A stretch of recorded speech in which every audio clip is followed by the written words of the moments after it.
नमस्कार। City tales के इस एपिसोड में अनिल यादव के साथ की गई बातचीत का दूसरा हिस्सा।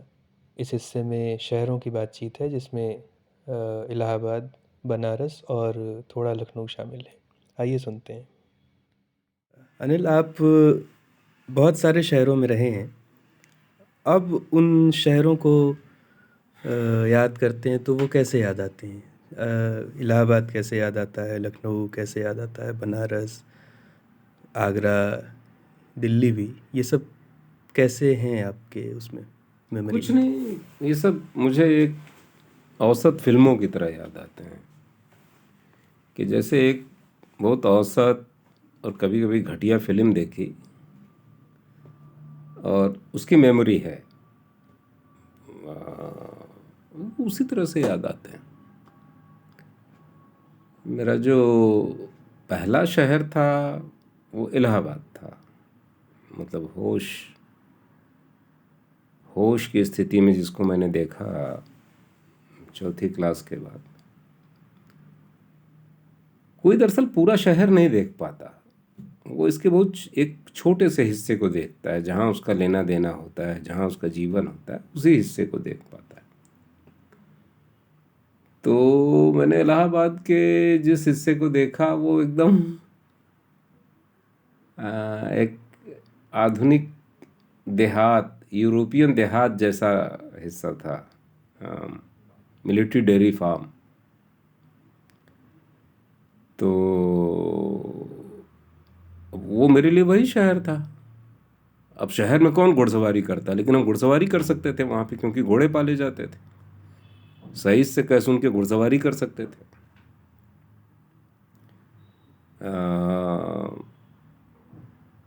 जैसे वहाँ गायों का जो गर्भाधान है वो देख सकते थे कि कैसे गायें धनाती हैं, और उनका सीमेन चुरा करके ये भी कल्पना कर सकते थे कि अगर इससे लड़कियों को गर्भवती कर दिया जाए तो आधा बछड़ा आधा बच्चा कैसा पैदा हो।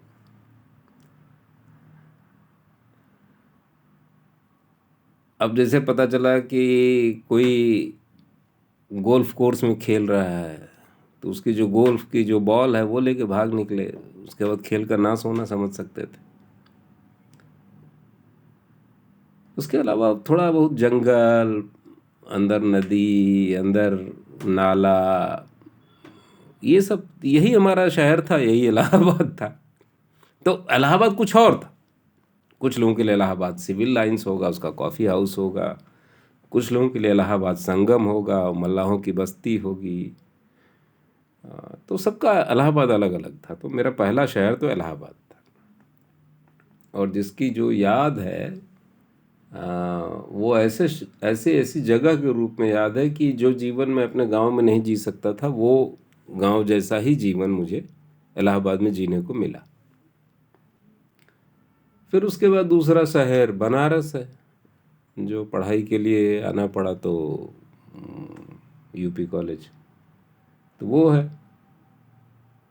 तो उसकी याद उस तरह के शहर के रूप में है बनारस की, कि मतलब पहली बार मैंने प्राचीनता जैसी चीज़ को महसूस किया। और शायद न पढ़ा लिखा होता तो ना महसूस करता। ज़्यादा पढ़े होने की वजह से ही मैं उस महसूस कर पाया कि प्राचीनता क्या चीज़ होती है, वरना नहीं तो पत्थर पत्थर है। पत्थर का बना हुआ मकान पत्थर का बना हुआ मकान है, लेकिन अब उसकी सीलन, उसके ऊपर पड़ती हुई किसी पेड़ की छाँव, उसमें महीनों तक न जा पाती हुई धूप के सहारे उसकी प्राचीनता तक पहुंचना, अगल बगल देवालय, मंदिर, घंटी, आरती, पूजा, तिलक, छापा, साण। तो शायद ना पढ़ा होता मैं तो ये सब ना के चक्कर में ना पड़ता। मुझे सिर्फ वो एक नम पत्थर, जहाँ महीनों से धूप नहीं पड़ी हुई है, ऐसा ही लगता। और शायद मेरे मन में उसके प्रति वो भी पैदा होता है कि ये कौन सी अच्छी जगह है जहाँ महीनों धूप नहीं आती।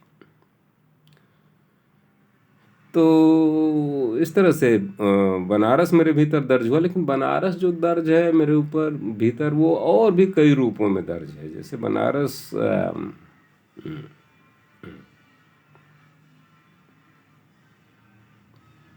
जैसे एक एक शहर के भीतर गुड़िया की तरह दर्ज है कि ऊपर से देखने में ब्राह्मण एक एक एक एक बहुत ब्राह्मणिकल किस्म का कल्चर दिखाई देगा बनारस में। महादेव ब्राह्मणों को सूट करने वाले देवता नहीं, लेकिन अब पता चला कि टीका, चंदन, आरती, मंगला आरती, दुग्धाभिषेक, जलाभिषेक, रुद्राभिषेक, फलाने माई का श्रृंगार, ढेकाने बाबा का श्रृंगार, और इसी के साथ साथ बुढ़वा मंगल, होली फोली, ये सब। लेकिन इसी के पैरेलल एक और बनारस, जैसे मल्लाहों की बस्तियों में, जो हमेशा इस आइडिया बनारस के खिलाफ लड़ता रहा है।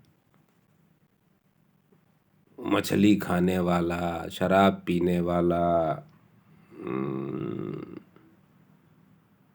जो लोग गंगा में कूद के मर गए हैं उनके शवों को खोजने वाला, जो लोग राजघाट से के पुल से सिक्के ट्रेन से नदी में फेंकते हैं उनको निकालने वाला, वो बिल्कुल दूसरा संसार है। फिर तीसरा संसार है, जैसे अन्न क्षेत्र है, वहाँ जो बटुक पढ़ने आते हैं, तरह तरह के, पूरे भारत से और बाहर से भी बटुक आते हैं जो अन्य क्षेत्रों में रह के पढ़ते हैं। अब कम हो गया है, पहले ज़्यादा था। वो भी एक दूसरा संसार है कि आप धर्म के बिल्कुल कोर में जब आप पहुंच जाते हैं, अंदर उन अन्य क्षेत्रों में घुस जाइए, तो वहाँ गरीबी के, भुखमरी के, समलैंगिकता के, मूर्खता के, पढ़ाई के नाम पे होने वाली नौटंकी के, धर्म के उपयोग का शास्त्र सिखाने वाले लोगों के अनगिनत किस्से हैं। फिर उसके बाद एक और बनारस है कि विकास हो रहा है, प्लानिंग हो रही है, डेवलपमेंट हो रहा है, लेकिन इसके बावजूद शहर फैल नहीं रहा है, उसी 8 किलोमीटर के रेडियस में फंसा हुआ है। फिर उसके बाद मोक्ष तमाम लोग उत्तर प्रदेश और पश्चिमी बिहार और पूरी दुनिया से आकर के मोक्ष के लिए वहाँ, जो बजरडिया भी है, बजरडिया भी, हाँ, अरे मैं भूल रहा हूँ। मुझको ये मोक्ष वाले लोग खासे मूर्ख लगा करते थे कि बेवकूफ़ है ये, पढ़े लिखे पेंशन पाने वाले, नौकरी करने वाले समझदार लोग मोक्ष के लिए यहाँ चले आए, जबकि यहाँ एक तो ऐसा आदमी हुआ है जो भाग गया था यहाँ से, मगहर चला गया था। हमको बहुत बेवकूफ़ लगते थे कि ये सब पढ़वा पागल हैं सब। फिर उसके बाद मुसलमानों की दुनिया, बुनकर, जहाँ जहाँ आप देखेंगे कि धर्मांधता, अंधविश्वास, टीबी, बहुत महीन दस्तकारी, उसी में एक चेतना भी कि इसी के भीतर कुछ लेबर और ट्रेड यूनियन का कुछ होना चाहिए। फिर उसके बाद तरह तरह से जगहों से आने वाले छात्र तमाम आकांक्षाओं के साथ, वो सब। तो बनारस ही एक ऐसा शहर था कि पहली बार मुझे लगा कि यार ये गांव से कुछ अलग दुनिया है। फिर उसके बाद लखनऊ था। अच्छा, बनारस की मस्ती का जो वो है नैरेटिव, वो क्या है? कुछ नहीं, बहुत व्यर्थ फालतू चीज़। अब जैसे आपके साथ बनारसियत, बनारसीपना जो न वो सब कहीं कुछ नहीं है। वो अभी बहुत अपने क्रूर, बहुत फूहड़ भदेश रूप में देखा गया है, हाल में ही देखा जा चुका है। जैसे जब ये काशी विश्वनाथ कॉरिडोर बना, तो ये बना पक्के महाल में, मीर घाट के सामने, और ये वही जगह थी जहाँ के लोग कहते थे कि बनारस में भी बनारस हम हैं, उसके मूल असली निवासी हम। और इसमें से ज़्यादातर लोगों का कहना था कि हमारे घरों में बहुत देवाला हैं, विग्रह हैं, और हम इस जगह को छोड़ के नहीं जाएंगे। वो उसी संस्कृति पे मुग्ध थे, निसार थे, वो नहीं जाना चाहते थे। उसमें से बहुतों ने दावा किया कि हम गंगा में जल समाधि ले लेंगे, हम फांसी लगा लेंगे, लेकिन सिर्फ सामान्य का 1.5 गुना ज़्यादा पैसा लेकर के अपने मकानों का चले गए। कहाँ बनारसियत आपकी? चले गए। अगर वो मूल्य इतना बड़ा था, वो मस्ती, वो उदात्तता, वो बेलौसपन कहाँ चला गया? वो सब जाके कहीं जो है दो दो कोठरियों में सिकुड़ के रह रहे हैं। तो ये मिथक एकदम ध्वस्त हो गया। जो उसके सबसे बड़े पैरोकार थे वही थोड़ा सा ज़्यादा पैसा लेके लालची लोग थे, भाग गए। लेकिन मस्ती वाले को मैं ये कह रहा हूँ कि जैसे कोई एक आदमी आपके सामने आ जाए, कह दे कि मैं बहुत मस्त हूँ, मैं बहुत मस्त हूँ, मैं बहुत मस्त अलबेला हूँ, आप कैसे उसको डिनाई करें? गंगा में नाव पे खड़े होकर नाचने लगे। गंगा में खड़े होकर नाव पे नाचने लगे, मुझको एक दृश्य याद आ रहा है कि संकट मोचन में बम विस्फोट हुआ था, कैंट स्टेशन पे बम विस्फोट हुआ था। शहर भर में चिथड़े उड़ रहे थे, लाशें थी। टीवी वालों ने कुछ बेवकूफ़ों को पकड़ा और वो नाव पे खड़े होकर नाचने लगे। उन्होंने कहा हम लोग बहुत मस्त हैं, मस्ती है, बनारस में मस्ती है, यहाँ कोई परेशान नहीं होता, कोई दुखी नहीं होता, मस्ती है। ये एक तरह की मूर्खता है कि कैमरे की आगे आप इतने बेहवल हो जाते हैं कि आपको कुछ ध्यान नहीं रहता, आप वही करने लगते हैं जो आपसे कराया जाता है। तो मुझे बनारस की मस्ती वस्ती समझ में आती नहीं। मस्ती बहुत आंतरिक चीज़ है, कुछ लोगों में हो सकती है, लेकिन ये एक पूरे शहर का चरित्र हो जाए और कुछ भी हो जाए, आग पड़े, ज्वालामुखी फटे, लाखों लोग मरें, कुछ भी हो जाए, वो मस्त रहें, ये मस्ती क्या सब कुछ से निरपेक्ष कोई चीज़ है क्या?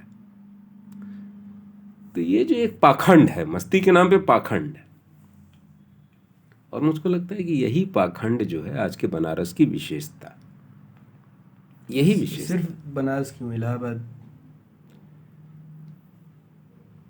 हाँ, लेकिन बनारस में कुछ ज़्यादा, बनारस में कुछ ज़्यादा, बनारस में कुछ ज़्यादा। जैसे मैं यहाँ एक किस्सा सुनाना चाहता हूँ।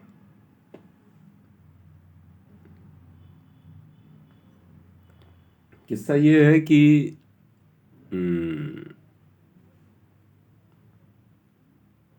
एक बार क्या हुआ कि जो काशी विश्वनाथ मंदिर के मुख्य पुजारी थे, उन्होंने मुझको एक दिन फ़ोन किया और कहा कि कल सुबह सुबह गुरु जो है हमारे घर आइए, आप कुछ हम दिखाते हैं। मैं जानबूझ के उनका नाम नहीं ले रहा हूँ, और नाम लोग जान ही जाएंगे मैं जब किस्सा बताऊंगा। तो हमने कहा क्यों आए आपके यहाँ, बताइए क्या है? उन्होंने कहा अरे आवा था, चंद्रा स्वामी आवे वाला हूँ। मुझे मालूम था कि ज्योतिषी भी थे। तो अगले दिन जो है मैं पहुंच गया उनके घर नगवा में। थोड़ी देर बाद चंद्रा स्वामी प्रकट हुए।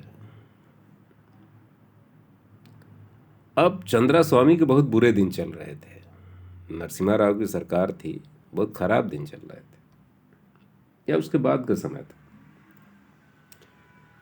तो नरसिम्हा राव, वो चंद्रा स्वामी उससे अपना भाग्य बचवाने आए थे।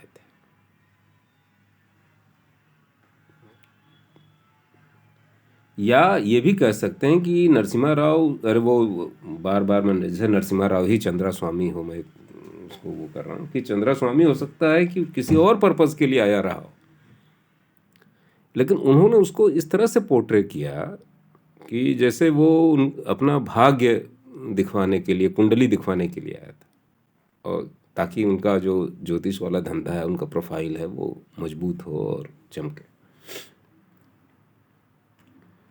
अब ये दोनों प्रिटेंशियस बिहेवियर कर रहे थे,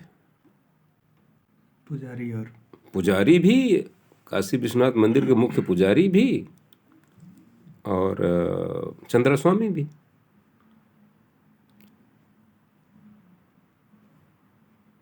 तो मेरे हिस्से क्या आया? मेरे हिस्से एक स्टोरी आई कि जो कल राष्ट्राध्यक्षों को का अदनान खाशोगी और चंद्रशेखर और अलाने और फलाने का बताते थे कि तुम्हारा भाग्य क्या होगा और कैसे चलेगा, वो आज अपना भाग्य दिखाते घूम रहे हैं। एक पैराडॉक्सिकल किस्म की स्टोरी मेरे हाथ आई। लेकिन आप इसको देखिए कि ये वही समय है जिसमें काशी विश्वनाथ मंदिर में एक तो पारदर्शी शीशे की दान पेटिका लगा दी गई थी। क्यों पारदर्शी?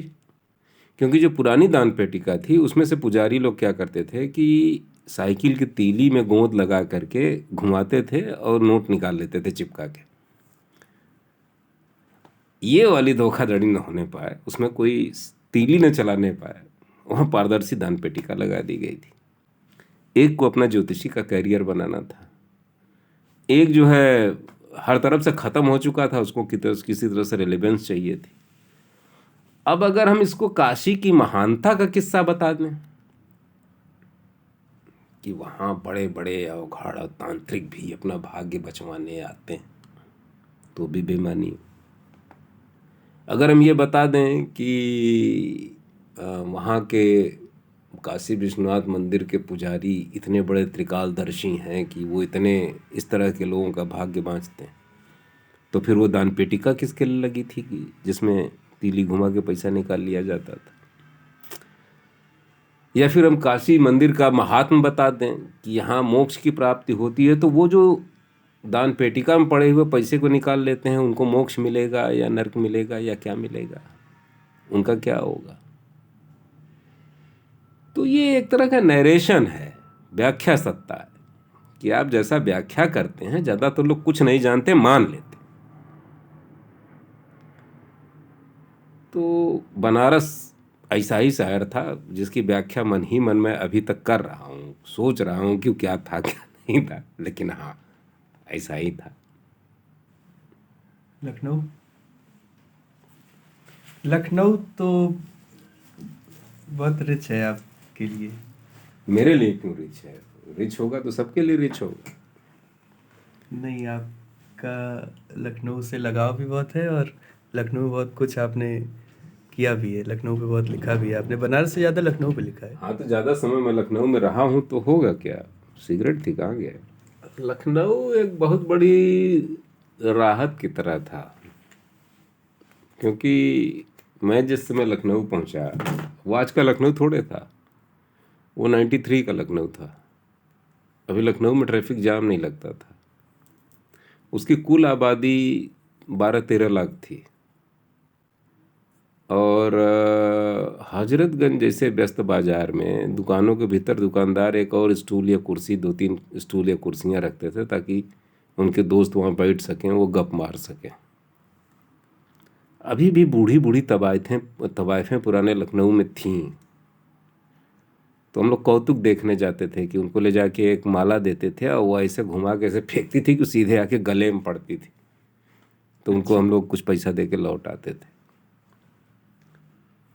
तो लखनऊ में उस समय था, उस समय तक पिक्चर गैलरी में वसीका लेने वाले कि हम नवाबी ख़ानदान के हैं, 1 रुपया 2 रुपया वसीका लेने वाले 50-60 रुपया खर्च करके आते थे 1 रुपया लेने के लिए, ताकि उनका नवाबी ख़ानदान से एसोसिएशन साबित हो सके।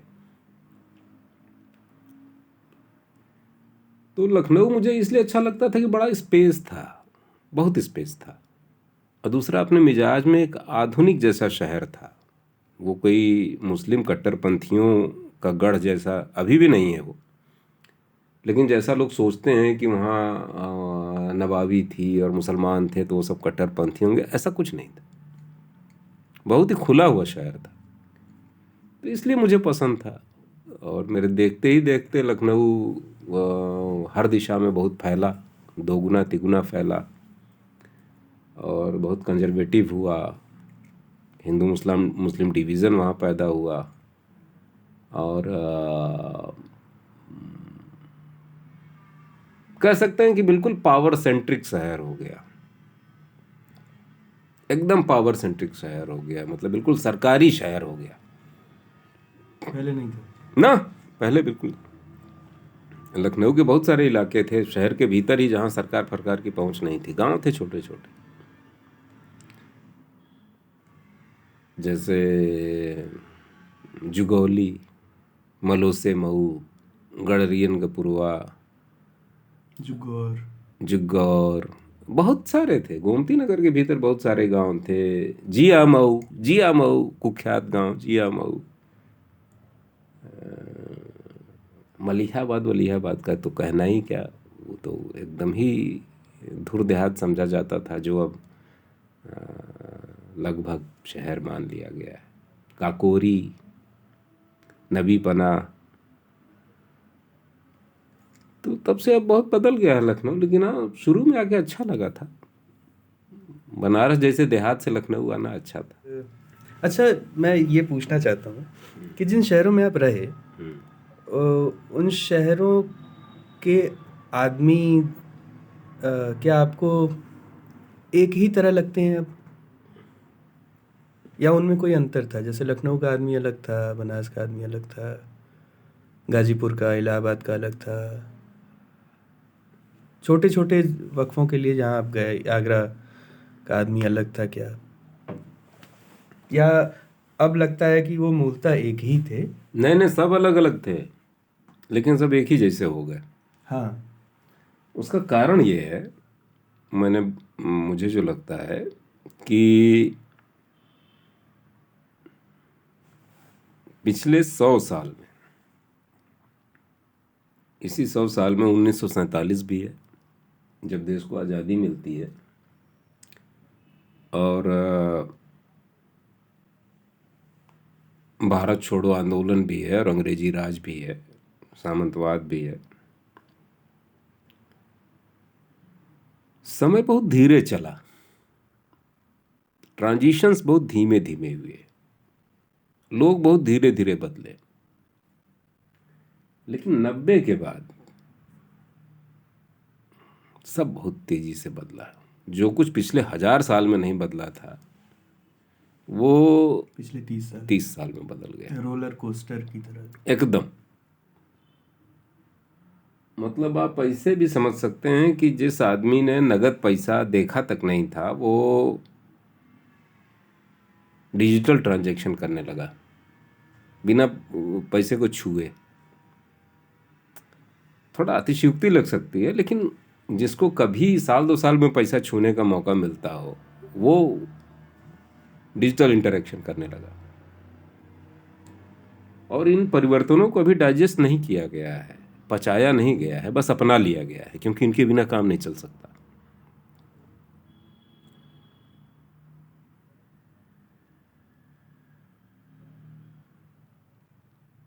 देखिए, मैं किस रेफरेंस में ये बात कह रहा था, मैं थोड़ा सा भूल रहा हूँ। आदमी अलग हो, आदमी एक हाँ, जैसा हो गया। हाँ। तो ये जो बाद वाले परिवर्तन है, 90 के बाद वाले परिवर्तन, इसमें सबके केंद्र में पैसा था, आर्थिकी थी कि पैसा लो, पैसा दो, पैसा बनाओ, पैसा छोड़ो। इसी सवाल उसमें एक बात ये भी है कि सारे शहरों में एक जैसी सड़कें पहुंची, एक जैसे ट्रक उन पे एक जैसा सामान लेके पूरे देश में घूम रहे हैं, और शहर पूरा शहर एक जैसे कपड़े, एक जैसा खाना, एक जैसा एंटरटेनमेंट कंज्यूम कर रहा है। तो इसका रेजिस्टेंस क्या शहरों में नहीं हुआ एकदम? और अगर हुआ तो उस रेजिस्टेंस के अंदर क्या था, उसका सार तत्व क्या था कि जो इस विकास की आंधी को एकदम ही नहीं रोक पाया, पूरी तरह से उसको अडॉप्ट करके उसकी तरह हो गया? कोई रेजिस्टेंस जैसी चीज़ नहीं थी। तो वो जो चरित्र, अलग अलग शहरों के चरित्र होते थे, जैसे लोग भी अलग अलग होते थे, तो उस अलग पने का क्या था? मतलब उसके अंदर क्या था? कुछ था ही नहीं क्या? क्या वो बहुत खोखला था अलग होना? वाकई डाइवर्सिटी जो थी, क्या डाइवर्सिटी बहुत खोखली थी? दरअसल क्या है कि डाइवर्सिटी लोगों की आंतरिक इच्छा से नहीं पैदा हुई थी, वो पैदा हुई थी जो व्यवस्था जमींदारों सामंतों ने दी थी, अंग्रेजों ने दी थी। मतलब अंग्रेजों द्वारा सपोर्टेड जमींदारों सामंतों ने जो व्यवस्था दी थी, और जो स्वतंत्रता आंदोलन था और जो लोकतंत्र आया, उसकी टक्कर से एक चीज पैदा हुई और वो टिकी रही। इसमें लोगों का क्या था? लोगों को जैसा मिला लोगों ने अपना लिया। भाई लोग एक जमाने में जैसे लखनऊ में नवाबों की जय जयकार करते थे, जो जो जो जो बहुत अय्याश और एक टैक्स वसूलने की मशीनरी भर थे। लेकिन बाद में आप देखेंगे कि लोग उनको क्रिटिसाइज भी करने लगे।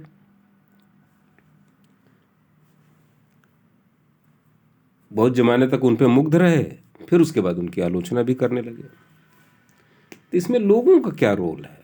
मुझे लगता है कि जो तत्कालीन सत्ता थी उसने एक नई तरह की संस्कृति को इंट्रोड्यूस किया, और संस्कृति के साथ ये भी होता है कि आर्थिक परिवर्तन बहुत तेज होते हैं, संस्कृति उसके पीछे घिसटती रहती है, कल्चरल स्लैग जिसको बोलते हैं। तो वो बहुत दिन चलती रही, लेकिन जो आर्थिक परिवर्तन हुए वो इतने शार्प थे कि एक बड़े हिस्से का सरवाइव करना ही मुश्किल हो गया पुराने ढर्रे पे। तो उन्होंने अपने आप को बदल डाला। तो लोग क्या करते हैं कि चाहे उसको मजबूरी में कहो, चाहे अपनी इच्छा से कहो, इन परिवर्तनों को स्वीकार कर लेते हैं। इसमें उनकी विल जैसी कोई बात नहीं होती, उसको विल का नाम दे दिया जाता है। अब जैसे यही है कि लोग एक जैसा खाना खा रहे हैं, चाउमीन, लोग जैसे एक जैसे कपड़े पहन रहे हैं, जीन्स, लोग एक जैसे जूते पहन रहे हैं, स्पोर्ट्स वाले जूते, लोग एक तरह का मोबाइल इस्तेमाल कर रहे हैं, चाइना के बने हुए, एक तरह से बोल रहे हैं, सस्ते मोबाइल, एक तरह से बोल रहे हैं, हरामीपना एक तरह से कर रहे हैं। हाँ, एक तरह से कर रहे हैं। तो ये एक संस्कृति है जो उन्हें दी गई है, ये उनके भीतर से नहीं पैदा हुई है, इसमें उनकी रचनात्मकता नहीं है। रचनात्मकता नए रंग जरूर पैदा करती है, लेकिन मूलतः ये उनको दी गई, इसको उन्होंने अपना लिया है। तो इसलिए लोगों ने रजिस्ट क्यों नहीं किया, लोग लड़े क्यों नहीं, और जो पुराना मूल्य था बड़ा महान था, ना तो महान था ना जो नया वाला महान, कुछ नहीं। लोग ऐसे ही हैं कि उनके सामने जो आता है वो अपने सर्वाइवल के लिए वो करने लगते हैं, करते जा रहे हैं और शायद अंतहीन करते जाएंगे, कोई इसकी हद नहीं। शुक्रिया अनिल जी, थैंक यू, बहुत अच्छा लगा। आपका भी बहुत बहुत धन्यवाद। Thank you.